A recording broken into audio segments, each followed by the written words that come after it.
All right, guys, so here it is. This is the beginning of a series that I am doing, and I will try to do my best to stay on top of it and make it as clear as I can, because you know I talk a lot. So I hope you guys enjoy it. So I want to show you the wormery, how it's coming along.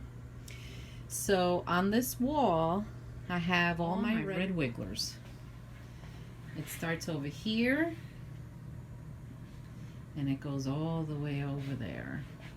Up here at the top, I have a lot of my supplies, but we have bought these black bins and we're gonna merge these supplies into the bins so it looks neater, and we're gonna label every black bin. I want to show you the little signs that a girl on Etsy made for me, and I'll show you her card.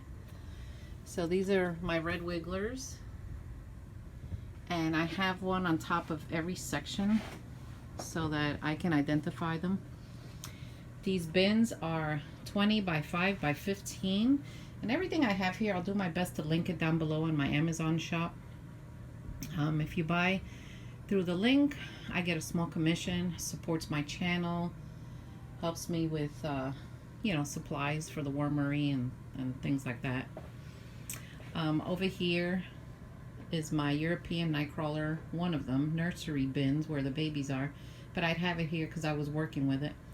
I have a separate room that attaches to this wormery that is my nursery room, like the babysitting room, so I'll show you that too. So let's come over here. So this table is where I do like my sorting.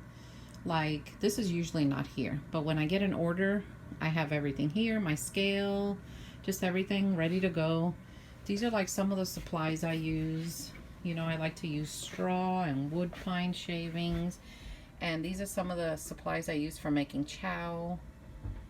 You know, the cornmeal and the chicken mash stuff. And these containers, I love them because look how easily they roll. And these are my pine shavings. And over here I'm going to put some kind of sign. I have those black stickers that are chalk that you can write on, so I might do that. I haven't decided yet.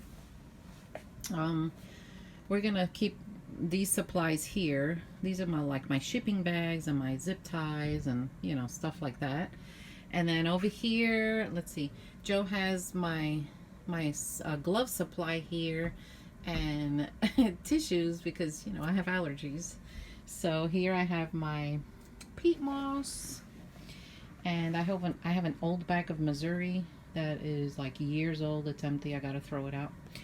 But anyway, these are my red wigglers here. Now that's the room that the nursery's in. Now I'm going to show you my European Nightcrawlers. Oh, by the way, this is a rolly cart. I love this cart. He fixed the wheels so that the whole thing spins. And I keep my chow down there. And this is my battery operated water sprayer. You charge the battery, and I think it holds 4 gallons. And to do all these trays, that machine, I think it's one of the best investments I have put into this. Like, it has made my life a lot easier. So over here we have a bug zapping thing in case there's any flying insects in here. I like to zap them. And then over here on the other side of the wall are my European Nightcrawlers. Now these are the big boys. And again, I have some of my supplies up there that we're going to be merging into the black bins. And of course, if I made red wiggler signs, the girl made me European Nightcrawler ones. I can't have my Euros without a cute little sign. Let me see where I have that card. Now these plastic fork things, we get them at Menards, and they're very, very handy because if I don't want to stick my hands in one of the bins for whatever reason, I have an option. And they're soft on the end, so they don't hurt the worms. And then these magnets are they're very strong, so they hold up very well. I still have to label all my bins, so I'm starting to work on that. And let's see, this is her business. I saved the card so I could show you. She's on Etsy, And she's the one that made me those plastic signs. They have a magnet so that I can, you know, put them on the metal. And I really like them. They turned out really pretty. So this is not 100% ready the way I want it, but it's coming along. So what do you guys think? Of course, I have my TV up there, and we named the harvester Harvey, and I had a sign made for him that Joe's gonna hang, and his name is Harvey. So we thought it was funny. Actually, Joe came up with the idea. So that's what we're doing. So let me take you on to the nursery. Okay, I have a chalkboard here that belonged to my daughter in case I have to make any notes. And here's the nursery. So over here I have my red wigglers, my Louisiana swamp worms. That's empty, it just has castings in it. Over here I have the bin that has all 4 worm species living together, which needs to be harvested. And the nursery bin that I have in the other room goes here. And then this is my other European nightcrawler nursery bin. I have 2 for the Euros because I just need more room for them. And honestly, they're like the most popular worm for me right now. So I have 2 of them. And I set this one up the same way that I did the other, but look at the wood shavings in this one. Like, it's very, very well spent. I'm not going to say perfect because I still see like things like this in here. But you know, if you're going for castings, this is not the material for you because they take a long time to break this down, which is what I prefer because I go for the worms. So if you're going for castings, I would use coco coir or, you know, peat moss. But this stuff, it takes them a while to break it down, and it keeps me from having to harvest the entire thing often. So it works out better for me. Look at this European nightcrawler. Nice and fat.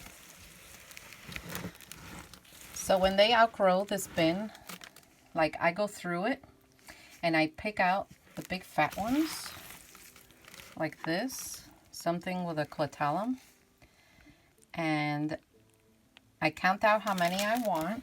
I put it here, whether I want half a pound, whatever it is, and then they go in the grow out bins. And in here there's young ones, there's teenagers, there's cocoons, there's babies, there's everything. So it's the cycle of life. It's just, this rotation system for breeding is just like, well, it's like a rotation. And at first at least I found it a little challenging. But once you get the hang of it and you figure it out and you come up with your own schedule, it is very doable. I feed these worms twice a week. And when I feed them, I take the time to check on them at the same time. I do look at my worms every day, but I don't check bin by bin every day because I'll be here forever. But twice a week I do feed them. I look at bedding. I look to see if there are any problems, anything that, you know, I have to fix, or so far so good though. So these worms, they're doing well. So when I have all of this in this entire bed, I take half of it and I mush it this way, or better yet, I take the whole thing and I mush it this way, and I start letting this side dry out so that I can start harvesting. Over here I start with fresh bedding. Excuse me. I start with fresh bedding and I moisten it down, and I do everything I have to do. I start out with the pine shavings and straw and some kind of grit, and now I spray with the water with the mosquito dunks. And eventually these guys start moving this way. Sometimes when I don't feel like doing it that way, I just mix the whole thing up. I add a little more bedding, I keep mixing it, and then when they're done, I just harvest the whole thing at once. It all depends on the time I have and how well eaten this stuff is. So you see, look, this is a young one. He has a clitellum, but he's kind of young. So I'll take him and he'll go in the grow up bin and he'll get nice and fat in the other room. So as you can see, I fed them here. So I smushed this way a little bit because I knew I was going to film and I wanted to show you the worms. Look at that. Now you notice how this is a lot wetter than the others. Well, honestly, it's not supposed to be this way. But the reason it is because it's summertime and I've been spoiling my worms with a lot of fruit and leftover kitchen scraps and stuff like that. And it's because they enjoy it and it helps me to get rid of it. But this is what it's caused. It's caused a lot of wetness in here. So I backed off on the fruit. I still have a avocado in here, which I'm gonna leave because they're already eating it, you know. And I'm just gonna start feeding them chow. I mean, look at them, they're beautiful.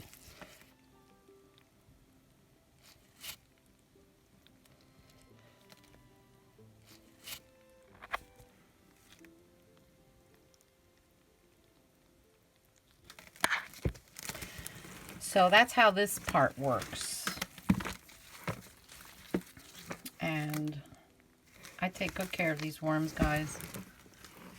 I just love them so much. And when you all buy worms from me, I want you to get good worms. You know, I don't want you to have crappy worms, and I don't want you to struggle. So I do everything in my power to make them nice. So that's how this part works.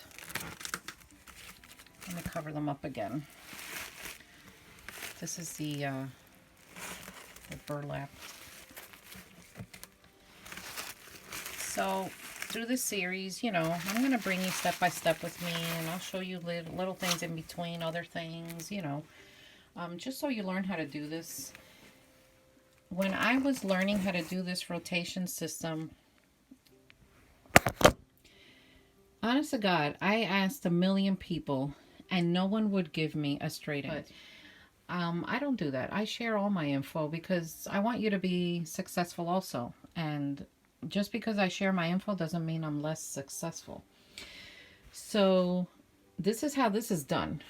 Now you can do it any other way. If you figure out a different way that you think is easier than this, I mean, comment down below. I would love to hear about it and maybe take some of those ideas and implement them into mine. But this is what's worked for me. And if something doesn't work, I switch it out and I try something else and I tell you about it. Because, you know, I want to help you all. So over here, I have containers of castings and I still have to like clean this up, and I'm still cleaning bins, and you know, I have my sink over there, and this thing is my wheatgrass grower, and that's gonna go here.